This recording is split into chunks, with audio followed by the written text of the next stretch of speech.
Xavi, bona nit. Més Molt bona relaxat? Sí, és que avui tenia una bona notícia per Ramon. Sí, digues. La penya aquest cap de setmana no ha perdut. I això, doncs mira, tenia un relax. El Badalona ha guanyat i està molt content, per tant, intentarem copiar-ho.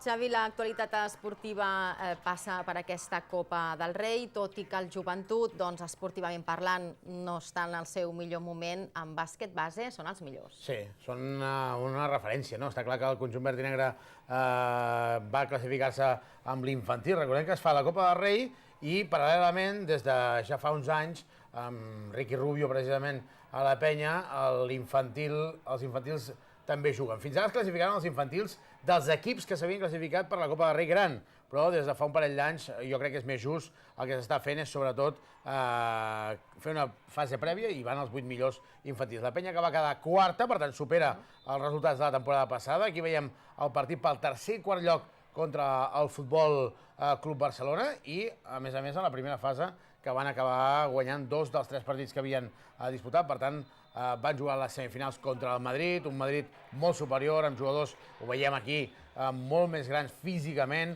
molt més corpulents, molt més fets, alguns d'ells amb pèls, perquè són jugadors que, tot i que són infantils, venen de l'Àfrica, alguns d'ells amb passaports una miqueta així, podríem dir, irregulars, amb edats més grans, i es veu molt perquè a Madrid infantil veus jugadors que fan les esmaixades amb molta autoritat. Destacaríem també que Òscar De Paula, l'entrenador, ha escollit millor entrenador perquè a vegades no només és guanyar, sinó que és formar. I un altre exemple de la bona salut que gaudeix el bàsquet base és Joel Parra, no? Va estar a Los Angeles, a l'All-Star. Sí, i jo crec que Joel Parra moltes vegades parlem d'aquestes situacions, Tuti, dels joves, no? El Joel Parra és un jugador que encara no té 18 anys, que ja ha debutat amb el primer equip, que està jugant amb l'Arenys i que està sent el màxim anotador de tota la categoria. Joel Parra va ser convidat amb 60 joves més de tot el món, no de Badalona, de Catalunya, no, de tot el món, entre els millors jugadors joves de tot el món.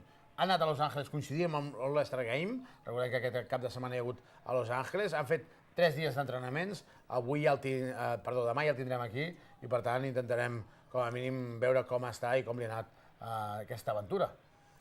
I com dèiem abans, no hi ha Lliga ACB, però la penya entrena i bona part dels jugadors han marxat amb les seves seleccions o estan a punt de fer-ho. Sí, alguns han marxat i el Carles Duran, després ho explicarem, ho sentirem, deia alguns oficialment marxen, alguns encara no ho sabem, però el que està clar és que teòricament, a priori sobre el paper, Vidal i Xavi López Aróstegui marxaran a Espanya, Birgander ho farà amb Suècia, Gielo ho farà amb Polònia,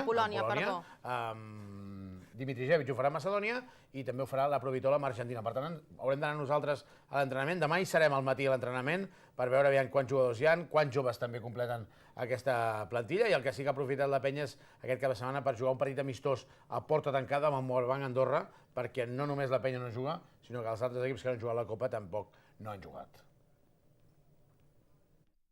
El pla és entrenar. Sí que és cert que no entrenarem cada dia, no podem enganyar, l'equip també necessita certs descansos per poder entrenar millor i la setmana de la selecció espero que no ens facin molt de mal. Ara mateix, que jo sàpiga, hi ha 3 jugadors oficialment convocats, però poden caure algun més. Però bueno, tenim la gran sort, o per això estic molt content, que tenim joves. I per tant, l'equip no pararà i l'equip ha d'estar molt preparat pel diabetis. I Xavi, fora de l'àmbit esportiu, també hi ha temes que preocupen el club. Com estan aquests temes? Sí, realment hi ha fronts oberts, tant del que és esportivament parlant, com la penya última o penúltima en aquesta classificació en fase de descens, i també l'aspecte del club, aspectes administratius i burocràtics. Dimecres, nova reunió, en aquest cas no hi entrarà el Joventut, hi entrarà l'Ajuntament de Badalona amb la Generalitat de Catalunya, que es va oferir en temes legals i, per tant, per intentar desencallar aquesta situació.